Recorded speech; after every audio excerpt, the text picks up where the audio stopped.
जिस वक्त पुलिस के पास फिजिकल रिमांड पे मुतअद्दिद मरतबा रहना पड़ा, तो क्या कोई ब्रेक डाउन पॉइंट नहीं आया जहाँ पे सोचा हो कि चलो let's compromise, let's come out of this discomfort और इस तकलीफ़ और मुसीबत के हालात से बाहर निकलें और वापस जाऊँ अपने घर वालों के पास, फैमिली और बच्चों के पास? अच्छा, ये सब भी मैंने पहले किसी से अभी तक शेयर नहीं किया। मेरा पहला अरेस्ट था लिबर्टी से और मेरा ही पहला रीअरेस्ट था। जब मेरा पहला रीअरेस्ट हुआ ना, सब एक पैनिक क्रिएट हो गया, सब डर गए कि ये तो मतलब नहीं छोड़ने वाले, ये तो फिर रीअरेस्ट भी कर रहे हैं। तो उस पर सब एकदम पीछे हुए, उन्होंने अपनी लॉयर्स को मना किया, लॉयर्स खुद भी एकदम से पैनिक किए कि ये क्या हुआ है और मतलब अभी ज़मानतें रुकवाओ और अभी एकदम चुप हो जाओ, हमें देखने दो हालात क्या हैं, किधर जा रहे हैं, ये वो करके। क्योंकि हमें ये लिटन थाने लेके जाते थे, वो बहुत ही गंदा उसका थाना है, वो नीचे ज़मीन पे सुलाते हैं और बाथरूम इतना गंदा है जिसकी कोई हद नहीं। लिटन रोड पुलिस स्टेशन है जो। तो मुझे डॉक्टर यास्मीन ने बुलाया। डॉक्टर यास्मीन मैं कहूँगी कि मेरी अब इस सारा टाइम में जो मेरे साथ सबसे बेहतरीन चीज़ हुई वो डॉक्टर यास्मीन राशिद हैं। वो मुझे जेल में मिली, मैं उनसे ज़िंदगी में पहली बार मिली थी, लेकिन उन्होंने इस सारे टाइम में मुझे ऐसे सपोर्ट किया जैसे फैमिली भी सपोर्ट नहीं कर सकती आपको। उन्होंने जब भी मुझे एडवाइस किया ऐसे किया कि जो आप बेस्ट किसी को एडवाइस कर सकें। ऐसे नहीं किया कि वो लोग कहें कि जी अपने लिए हम बेहतरीन रख लेते हैं, इसको बेवकूफ़ करते हैं। उन्होंने मुझे बुलाया, उन्होंने मुझे कहा सनम, ये यही चाहते हैं कि हम डर जाएं और हम जेल में बैठे रहें, हम अपने केसेस ना लगवाएं, हम अपने मुंह बंद कर लें, हमारा बाहर कोई नाम ना लें। लेकिन अगर मेरी एज होती तो मैं ये ज़रूर कहती, अगर तुम में हिम्मत है तो अपनी ज़मानत ज़रूर करवाना। जितनी बार ये तुम्हें अरेस्ट करेंगे उतनी बार ये एक्सपोज होंगे, उतनी बार सिस्टम के मुंह पे एक थप्पड़ है कि ये किसी औरत को जेल में रखने के लिए इस हद तक जाएंगे। और वो मैं कहती हूँ उनका लाइफ का एक्सपीरियंस था, वो इतनी बात सच साबित हुई। ये जितने मेरे पे केस करते गए, जितनी बार मुझे अरेस्ट करते गए, उतने जलील होते गए, उतना साबित करते गए कि टारगेट किया हुआ था। खुद साबित किया इन्होंने, हमें खुद साबित करने की ज़रूरत नहीं पड़ी। जैसे केसेस में मुझे अरेस्ट किया, जब ये गुजरांवाला वाले केस में किया, हमें खबर मिली कि जी अरेस्ट किया है, करेंगे ये, तो मैं सोचती थी कि वहाँ तो ट्रायल पूरा हो गया हुआ, वहाँ तो सज़ाएँ होगी हुई हैं, वहाँ हमें अब कैसे अरेस्ट कर लेंगे। हमें ऐसे ऐसे केसेस में अरेस्ट किया, उससे क्या हुआ, खुद एक्सपोज हुए, सबको पता चला कि भी ये किसका टारगेट करके बैठे थे। लेकिन ये मुझे एडवाइस किया डॉक्टर साहिबा, उन्होंने मुझे कहा तुमने नहीं डरना, तुम्हें अगर तुम सो सकती हो ज़मीन पे या फ़र्श पे, तुम सो सकती हो तो तुमने ये करना है। और मैंने अपने अब्बू को कहा कि आपने मुझे ये नहीं कहना कि ये फिर अरेस्ट कर लेंगे तो मैंने अब ज़मानत नहीं करानी, आपने मेरी ज़मानत करवानी है। कोई करवा रहा है या नहीं करवा रहा, किसी का वकील क्या कह रहा है क्या नहीं, आपने मेरी ज़मानतें करवानी है, करने दें इनको अरेस्ट। अगर वो नहीं हुआ जो हम चाहते हैं तो वो भी नहीं होगा जो ये चाहते हैं। हम अपनी मर्ज़ी नहीं कर सकते तो इनकी भी नहीं होगी। हम इनकी मर्ज़ी के मुताबिक जेलों में मुंह बंद करके नहीं बैठे। तो मैंने फिर ज़मानत पे ज़मानत लगवाई भी और रखवाई भी और हुई भी, क्योंकि हर जज तो व्हाट्सएप पे फैसला नहीं ना करता। हिम्मत वाले बहुत भी हैं अभी। अदालती निज़ाम से कितनी मुतमईन है आप ये सारे प्रोसेस में?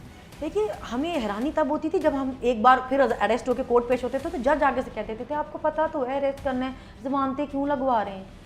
क्योंकि उनको खुद भी ये पता होता था कि ऐसा कोई चीज़ ही नहीं जिस पे हम ज़मानत रोक सकें, जिस पे ज़मानत ना देनी बनती हो, तो ज़मानत तो देनी पड़ती थी। तो वो कहते थे कि भला आप क्यों करें और केस ही हो जाएंगे। तो हम हैरान होते थे कि भाई आप इनको वार्न करें ना कि इनको शर्म नहीं आ रही है, हमें कैसे केसेस में अरेस्ट कर रहे हैं, तो आप हमें बजाय ये बताने के भी आप ज़मानतें क्यों करा रहे हैं, इनको शटअप कॉल दें कि ये बाज आएँ। लेकिन फिर देखें जिस तरह आहिस्ता आहिस्ता हाई कोर्ट के जजेस ने स्टैंड लिया, तो फिर ये छोटी अदालतें भी फिर उसी बेस पे करती हैं ना। पहले हमने शुरू में बहुत मुश्किल हालात देखे। मेरी पहली ज़मानत 4.5 महीने के बाद हुई। जो जेल में कत्ल करके आई होती थी 302 में और डकैतियों में, अगवा में, मंशियात में, वो 1.5 महीने, 2 महीने, 3 महीने में घर होती थी। मेरी पहली ज़मानत 4.5 महीने बाद हुई और हमें इतनी हैरानी हुई। कोई मैं चौथे 5वें केस में गिरफ्तार हुई तो हम लिटन थाने में ही ज़मीन पर बैठे हुए थे। हम 4 औरतें रीअरेस्ट हुई थी उस वक्त। तो वो जब आई तो जो बैठी हुई थी वो कहने लगी कि आप लोग तो नहीं लग रही क्रिमिनल ना, आप लोग किस केसेस में हैं। हमने कहा कि हम तो पीटीआई में। तो वो कहने लगी इस तरह करके 1 2 3 4 और एक और खातून साथ बैठी थी, कहती है आप 5। तो जो 5वीं साथ बैठी हुई थी ना वाली कहती है नहीं नहीं मैं पीटीआई के केस में नहीं, मैं तो 302 में हूँ। हम इतना हंसे उस टाइम पे। हमने कहा मतलब हम कोई इतने ही खतरनाक केसेस में है कि 302 वाली भी पीटीआई वाली नहीं कहलाना चाह रही। वो कह रही है नहीं नहीं भाई मैं 302 में हूँ।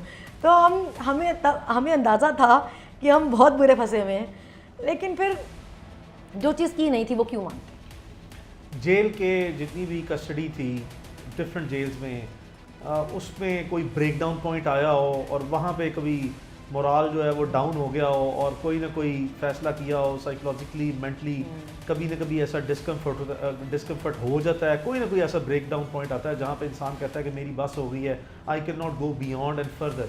क्या कोई ऐसा लम्हा आया था? देखिए मैं ना, एक नेचर होती है बंदे की ना, मैं नेचर बाय नेचर ही मैं काफ़ी ढीठ हूँ और मैं बहुत मतलब मैं हूँ ऐसी कि मैं ज़िद्दी हूँ बहुत। मुझे कभी ये क्लेम रहा भी नहीं, मुझे करने का शौक़ भी नहीं कि मैं कहूँगी जी मैं बहुत ही अच्छी हूँ और बहुत ही मैं नहीं हूँ। तो मुझे इस चीज़ से बहुत इरिटेशन होती थी कि आप कैसे बताएं हमें कि जी हमारी मर्ज़ी का काम नहीं किया तो तुम्हें जेल डालेंगे। मतलब फिर ठीक है, फिर रखो, फिर हम भी फिर रहते हैं। मेरे से तो बहुत लोगों को ये एतराज़ था कि ये जेल में ऐसे रहती है जैसे जेल में रहती ही नहीं है। क्योंकि क्यों पता है आपको कि भाई हमें मसला हो रहा है? आप हमें मसले नहीं होते थे, मेरे बच्चे नहीं हैं मेरे। आप सोचिए जब हमारी कोई स्पेशल मीटिंग होती थी तो हमारे वैसे ही हो जाता था कि अल्लाह खैर करे, स्पेशल मीटिंग के लिए क्यों घर वाले आ गए हैं। एक दफ़ा क्योंकि वीक में मीटिंग हो सकती है, उसके अलावा नहीं हो सकती, तो जब कोई स्पेशल मीटिंग होती थी तो वैसे ही थोड़ा अलर्ट हो जाते थे कि अल्लाह खैर करे घर में क्या हो गया है। और कुछ पता करने के लिए कोई इतना इंस्टेंट हमारे पास थे भी नहीं सोर्सेज के पता कर सकें। बाकी औरतों को पीसीओ की सहूलत मैसर थी, हमें नहीं थी। तो मैं मिलने गई तो मेरा मोहम्मद आया हुआ था, बीमार था। तो अम्मा कहने लगी कि ये ना जिद कर रहा था, आज रो रहा था कि मैंने मामा के पास मेरी लेके जाओ। 10 साल का मेरा बच्चा, और मुझे उसने कहा कि आप लिख के क्यों नहीं देती? मैं थक गया हूँ, मैंने अपने घर जाना है, मैंने अपने बाबा के साथ रहना है, मैंने अपनी बहन के साथ रहना है, मैं थक गया हूँ। तो मैंने इतनी हैरान हो के अम्मा को देखा कि इसके सामने ये बातें कौन करता है, कि इसको क्या पता है कि अम्मा ने लिख के देना है तो मैंने बाहर आ जाना है। तो मैंने उसको कहा आपको पता है मैंने आपका नाम मोहम्मद क्यों रखा था? तो उसने मुझे देखा ऐसा, मैंने कहा कि इसलिए मैंने आपका नाम मोहम्मद रखा था कि आप हमेशा सच बोलो और आप बहादुर हो। बेटा आपका तो मैंने नाम इस दुनिया का सबसे खूबसूरत नाम रखा है, आप ऐसे बातें कर रहे हो मामा की, आप लूजर जैसी बातें कर रहे हो, मैंने तो कुछ किया नहीं बेटा, मैं क्यों लिख के देखे। उस दिन के बाद मेरे बेटे ने मुझे दोबारा कभी नहीं कहा कि आप, मैं उसका इंटरव्यू देख के बल्कि इतना हंसी कि बड़े मज़े से बैठ के कह रहा था अब हमें पता है हमने इस तरह मिलना है मामा से जेल में, वो ऐसे वो बार्स में से वो ऐसे करके नेट में से अपनी फिंगर्स निकालेंगी, हम वहीं पे किस करेंगे, वो भी हमें इस तरह किस करेंगी, और अगर कोर्ट में मुलाकात होगी तो हम हक भी कर लेंगे, अब हमें पता है हमने ऐसे करना है, वो नहीं मानेंगी। तो मेरे बच्चों ने मुझे बहुत सपोर्ट किया, मेरी फैमिली ने मुझे बहुत सपोर्ट किया। मेरी बेटी मुझे मिलने आई, उसकी 13th बर्थडे थी आने वाली। वो मुझे हर बार कहती होती थी मामा जब मैं टीनेजर हो जाऊँगी ना, मैंने ऐसे बर्थडे करनी है, मैंने इतनी फ्रेंड्स को बुलाना है, मैंने यहाँ सेलिब्रेट करनी है, ये करनी है। तो वो आई तो मैंने उसको कहा कि जुनी आप, मेरी बेटी की 13th बर्थडे आने वाली है, अम्मा ना मुझे बहुत हो रहा है कि मैं अपनी बेटी के साथ नहीं हूँ। तो उसने मुझे कहा कि आपको कोई ज़रूरत नहीं है ऐसे फील करने की। खान साहब इज़ 70 years old, वो जेल में हैं, अगर वो जेल में रह सकती हैं तो आप भी जेल में रह सकते हैं। आप, वो अगर हमारे लिए जेल में हैं तो आप भी उनके लिए जेल में रह सकते हैं। मैंने कहा ओके। तो मेरे तो घर वाले बिल्कुल सपोर्टिव नहीं थे, वो बिल्कुल इसलिए नहीं कहते थे कि आप इस तरह अपनी पार्टी को इस मुश्किल वक्त में या अपने लीडर को इस मुश्किल वक्त में छोड़ें। मेरे बच्चे नहीं मानते थे, वो कहते थे कोई ज़रूरत नहीं डरने की। मतलब एक दफ़ा शायद उनको कहा होगा। मेरा बेटा ज़रा अतीक से बहुत अटैच्ड है ना, ये जब ये अरेस्ट हुआ ना, वो उस पर वो बहुत परेशान हुआ। माँ की तो उसको फिक्र कोई नहीं है, मगर अब्बे का उसको बहुत दुख था, उसको अपने बाप की बहुत दुख था कि जी मेरा अब्बा अरेस्ट हो गया और इसकी वजह से हुआ है। लेकिन फिर वो बच्चे हैं ऑब्वियसली थोड़ा होते थे, लेकिन वो ठीक हो जाते थे। और मेरे पेरेंट्स ने बहुत सपोर्ट किया, उन्होंने मुझे कभी नहीं कहा कि जो चीज़ तुमने की भी नहीं है वो मान जाओ। मेरे घर से कभी ऐसा मैसेज नहीं आया कि तुमने मुँह बंद करके बैठना है, तुमने चुप बैठना है, तुमने बोलना नहीं, तुमने ये नहीं कहना। मैं जेल से मुसलसल लेटर लिखती रही हूँ, मुसलसल जेल से भी मैं बाज नहीं थी बोलने से, मैं लेटर्स लिखती रही थी। और मैं कहती थी कि मतलब लगा देना हिम्मत करके। तो वो जो लेटर अब्बा को देती थी कि ये दे देना अतीक को भी और फ्रेंड्स को भी कि ये लगा दें और हिम्मत करें, लगा दें लेटर, कुछ नहीं होता। फिर डॉक्टर साहब जो लेटर उन्होंने लिखवाना होता था उनकी, क्योंकि उर्दू इतनी कोई अच्छी नहीं है, खैर मेरी भी नहीं है, लेकिन वो मुझे कह देती थी सनम मैं तुम्हें बताती हूँ, मुझे लेटर लिख के देती जाओ, और खुद बीच में बताती भी जाना क्या क्या थोड़ा साथ ना। तो हम उनको भी लेटर लिख के देते थे। तो मैं या आलिया या डॉक्टर साहबा हम तो कभी नहीं डरे। आलिया भी मुसलसल लेटर लिखती रही है,